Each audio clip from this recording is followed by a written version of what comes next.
Hello, everyone. I am Corey Andrew Powell, and this is another episode of Motivational Mondays. I'm very honored today to be joined by Siddharth Kara, who is an author, researcher, screenwriter, and activist on modern slavery.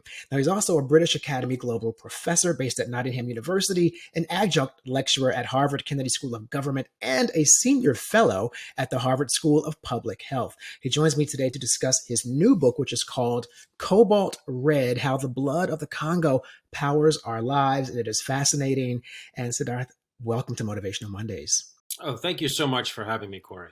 Oh, it's my pleasure. And as I spoke to you a little bit before we began to record, your book blows my mind because it's like it talks about things that most people interact with every day and have no idea where it comes from. But before we get into that, just a little background on you so people understand who you are.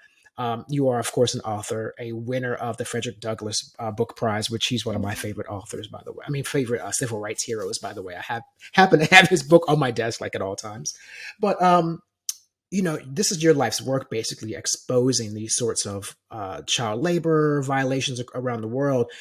But your very first book was about sex trafficking, and it became the foundation for a very popular film called Trafficked that starred Ashley Judd like 2017, I believe it was. So I'm just curious to know about you. What is it that drives your passion to keep putting yourself in danger potentially? Because you have laid out in the book that there's some dangerous times when you're in these moments. But what drives you to keep going to put your life in danger to expose these crimes around the world?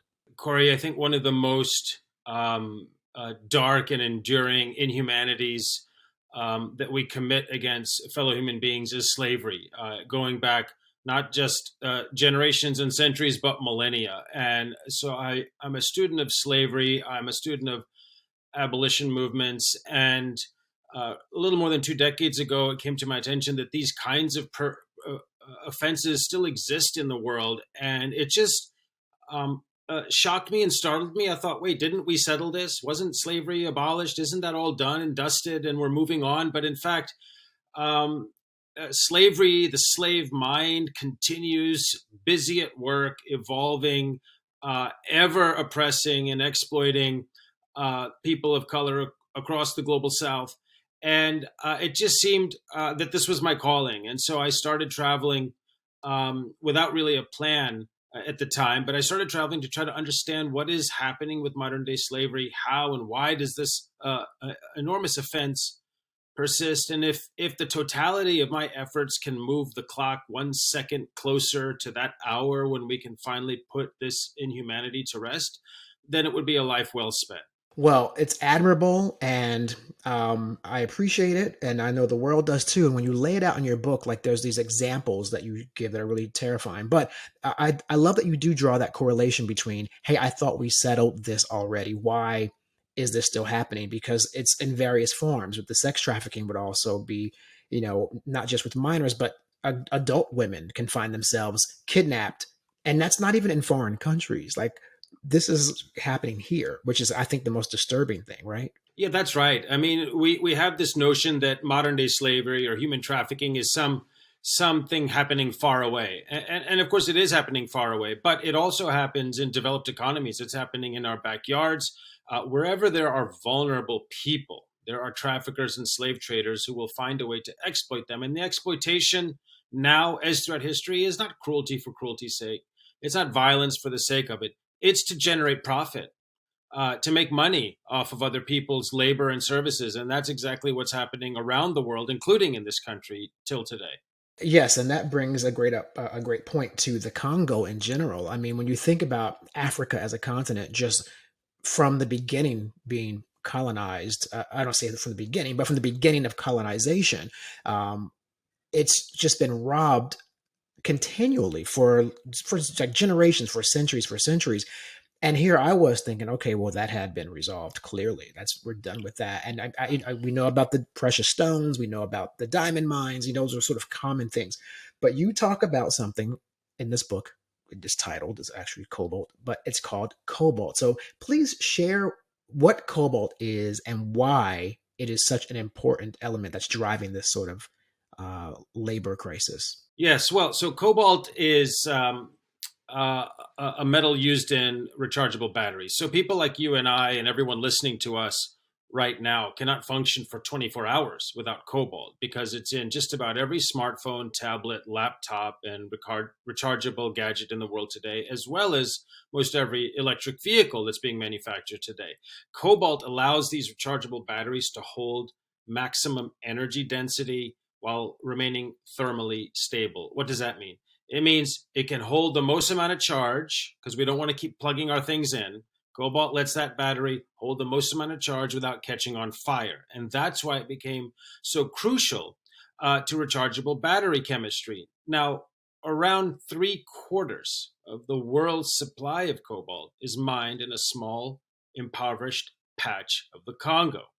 And that small, impoverished patch of the Congo is sitting on more reserves of cobalt than the rest of the entire planet combined. And so that comes back to what you just said. Africa, blessed and cursed with resource riches. And wherever there are resources, there are pirates not far behind. Wherever there's treasure, pillagers are not far behind. And so that's been the legacy and the dark history of Africa. It's sitting on all of these enormous resources, including today with cobalt, and pillagers, pirates, colonialists, imperialists, and now multinational corporations descend on Africa to ransack those resources for profit. My gosh, it's just like it's devastating to me that that's still continuing. And I would think that those countries, if you just can imagine how stable they'd be independently, if they were able to excavate their own resources and sell them to the world as a global source versus it being some other companies. But speaking of other companies, you do also talk about how there's this sort of like weird, well, you don't call it weird, that's my word, but it's a weird sort of like dichotomy where all these major brands from Tesla to Apple to whomever, like I think it was Samsung was another one, the biggest companies for electronics, they are all aware that this is going on. They all have these corporate statements that are sort of prepared for the press that we only engage in ethical excavation of cobalt and various variations of that. Um, but there's a disconnect happening clearly, right? So how is Apple and Samsung and Tesla making that claim when your book clearly lays out that it's not working? Where's the disconnect? Yeah, the disconnect is an age-old disconnect. You go back to the slave trading days, and the slave captains and the slave plantation owners would all say, "No, no, the conditions are very pleasing. Don't be worried about mistreatment of slaves, and the crossing of the Atlantic is very comfortable, and the Africans play games of chance on deck and enjoy cordials." And so the public says, "Oh, okay, that doesn't sound so bad." And of course, the truth was something completely opposite to that. And truth seekers had to go and pull that truth out of the darkness and bring it to the attention of humanity. And that exact same dynamic is happening today in the Congo. So these big tech and EV companies that all rely on Congolese cobalt will say, well, our supply chain down to the mining level adheres to international norms on human rights. We have zero tolerance policies on child labor. Every aspect of our supply chain is fully audited and compliant. And you think, oh, okay. Lo and behold, when you actually start walking the earth in the Congo, you see virtually none of that is true. There are thousands upon thousands of children scrounging in toxic pits, digging cobalt out of the ground into the supply chains of these companies. The entire landscape has been destroyed. Millions of trees, clear cut, earth, water, air contaminated with toxic effluent. So that's not sustainable, as they say.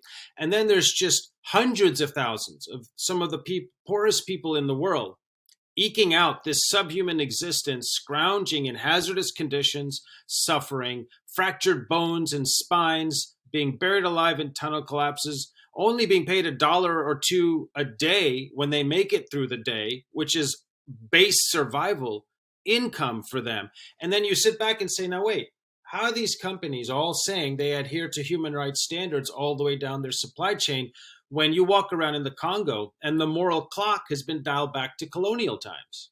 Yeah, I mean, your opening story, or one of your opening stories, is about the little boy that you there was an explosion of some kind, or some sort of implosion, and everyone goes and gathers around, and there's like armed guards who are trying to kind of keep people from the spot, obviously there to more on behalf of the to protect the mine more than the people.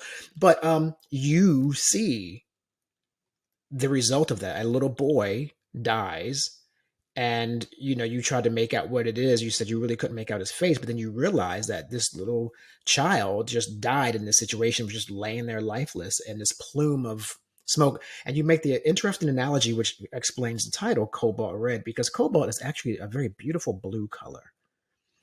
And you talk about the earth, however, in those mines have always been this sort of copper clay red, and you make the comparative of like, blood. Maybe that's what's causing that. What is it like for you to see, for you personally, when you hear these companies say that? I mean, you just sort of shared it a little bit, but what's it like for you when you literally see that? What goes through your mind? You know, there's so much pain right now in the heart of Africa, so much suffering. And it's impossible to describe. I did my best in Cobalt Red to do justice to the suffering of parents losing children. And there are 10, 15,000 tunnels that have been dug by hand to get cobalt bearing stones out of the ground and up the chain.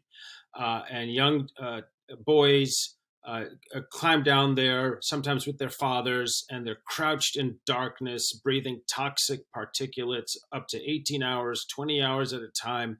And these tunnels collapse because they have no supports, no ventilation shafts.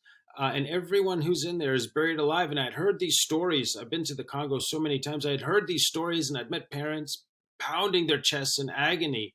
And then one day, it happened not too far from where I was standing, and it felt like the end of days. The amount of pain that was unleashed by this tragedy, and when you overlay that level of degradation and disregard for the basic humanity of these people, when you overlay that with these puffy proclamations from tech companies and EV companies worth trillions talking about human rights standards in their supply chains and dignity all the way down for all the millions of members of their supply chains, including the cobalt digging people in the Congo.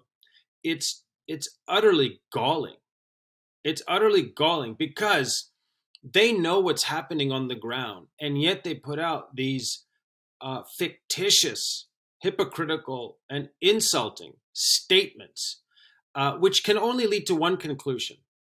They genuinely don't see the people in the heart of Africa as worth their time or attention. They don't see them as equal to themselves.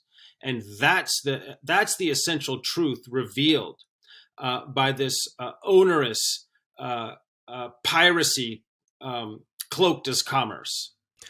Wow, that is very. That's. There's no other conclusion really, if you think about it. Like you said, I mean, like what else could it be? Because if you really did revere other people as being humans, in most cases, you would not want them to be subject to those situations. But that does make me want to ask somewhat of a hypothetical, but it could be really a real question as well. For example, today when people sign on to do really dangerous infrastructure jobs, building bridges across dams and oceans and or skyscrapers. I mean, there is a level of danger with those jobs, and those people are made aware of those dangers, and they make a decision. And usually, it's because there's some really great compensation, and they say we're going to do it, especially with bridges and skyscraper building. I just happen to have read about that. If you're not terrified of heights, it's a great job. So, do you think if those companies were to go to Africa and say to those very same people in the Congo, listen, this is some dangerous stuff. We get it, but somebody's got to get it out there.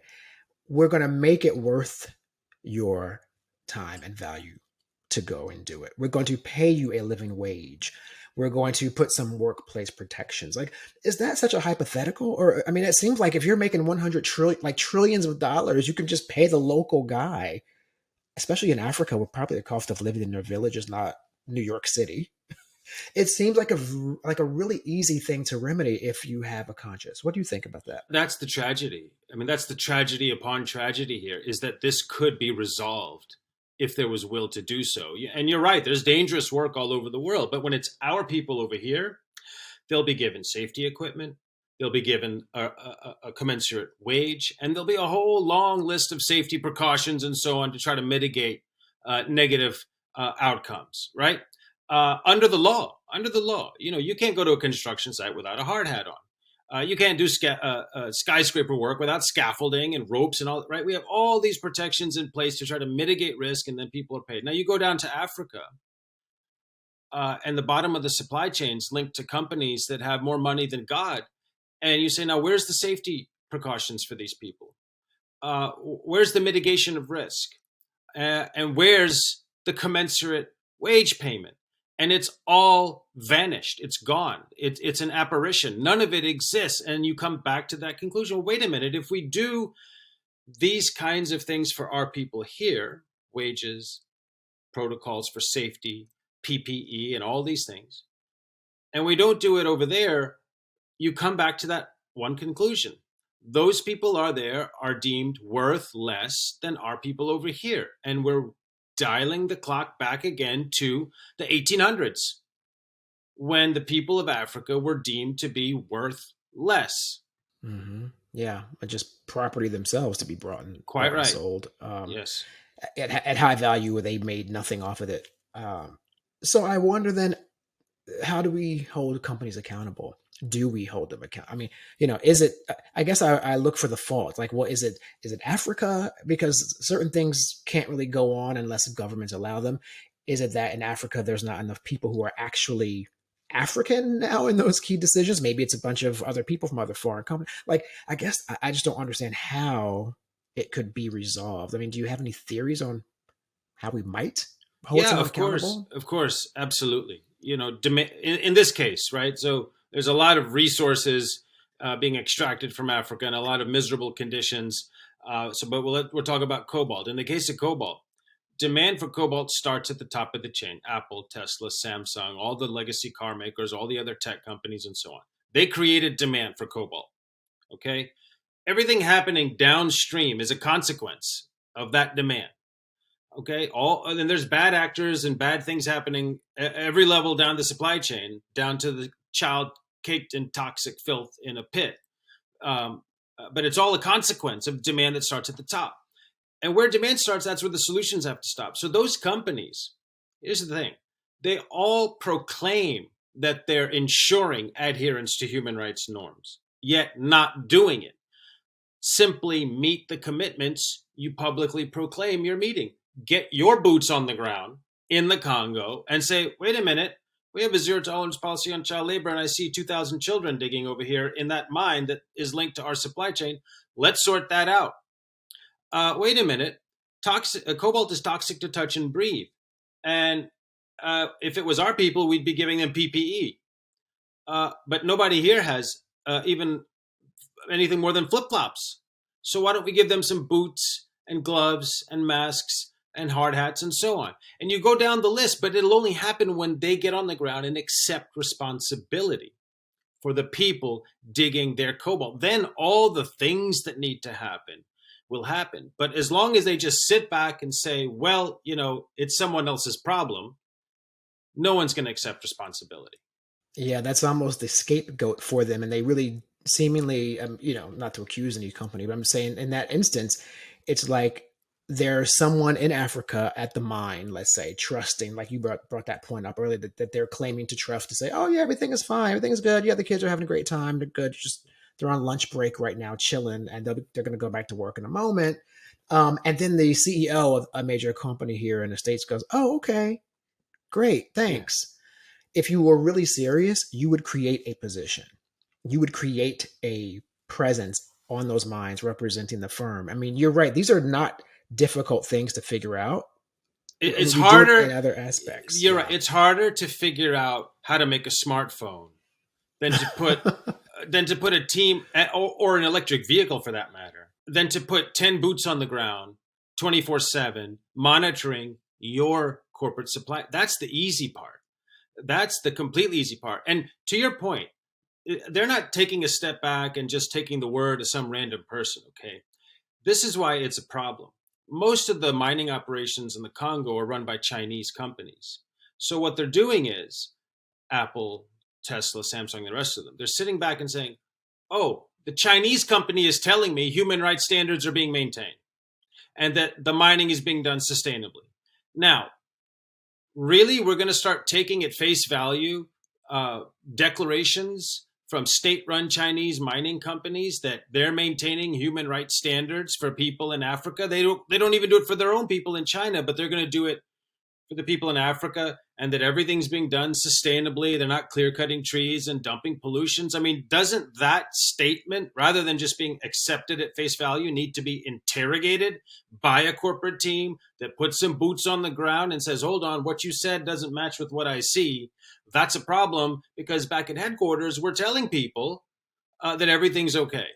It's something you tapped into earlier, or when you first started speaking. When I asked you about what drives you and what motivates you, and very often on the show, I still always like to talk to people about their own personal experience. So I'm just assuming from your name, which looks like it's of Indian origin, is that accurate? Yes. Okay. I wonder how much of your own personal ancestral connection drives you as well, right? With the connection with imperialism in India. I know for me, colonialism drives a lot of my advocacy work. So, is there a personal thing for you too when you think about the work you do? Yeah, absolutely. I wasn't subjected to the British colonial empire, of course. That was before my time. But uh, I'm the latest, uh, or maybe one generation removed from the latest generation of Indians who bear the consequences of 3.5 centuries of British pillage of Indian people, resources, and labor, and oppression and tyranny. I mean, this is what Western Europe did to the global South. Their supposed age of discovery was just an age of invasion as they went down south and ransack, pillage, and enslave people. And so, yes, that does absolutely inform how I think about things. But it's also very personal. You see, when I was a child in India, and I wasn't born exceptionally well off, but compared to most people from my country, I was very well off. Most people in my country didn't have enough food or clothes. They lived in shanty towns and shacks and slums. And I remember distinctly as a child looking at a slum. A slum was like just down the road. And there were children my age who looked just like me. And I thought to myself, I was 8 or 9 at the time, I could have been born there. They could have been born here. And so it's just this fluke of birth that I had these opportunities, these benefits of education and clothes and good parents and so on. But they didn't do anything to deserve their bad roll of the dice, and I didn't do anything to deserve my good roll of the dice. So what if it was the other way around and I had been born in their shoes? What would I hope for? What would I dream for?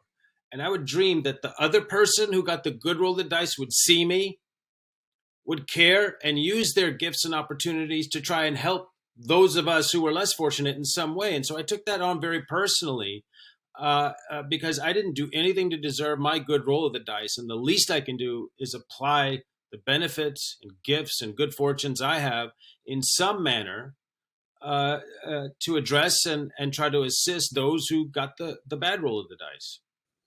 I must tell you that soundbite right there is so aligned with who we are as an organization, because we are a leadership development honor society for young college and non-traditional aged students. And our main mission is to help develop people who will go out and make the world a better place, be it community projects, global projects, just go out and make a difference. So what I just got from you is such a great message of empathy and just understanding that it's all a luck of the draw. And you bring up that you're one generation removed and I'm in the same place, whereas my mother, who's 74 and thriving, alive and well, she was born one generation ago, in a country that said no blacks allowed. I Yeah. mean, that's literally her existence, and she's still living on this planet and in America. So we're not far removed from that. And so I'm driven by the same thing. So I totally get it. But I also think that's why there's such a problem with this movement now to sort of erase history in this country. Oh yes, Um, yes. that's problematic. It's enormously problematic, and You use a word that's important: empathy, compassion. So many of the problems we face today emerge from an empathy deficit.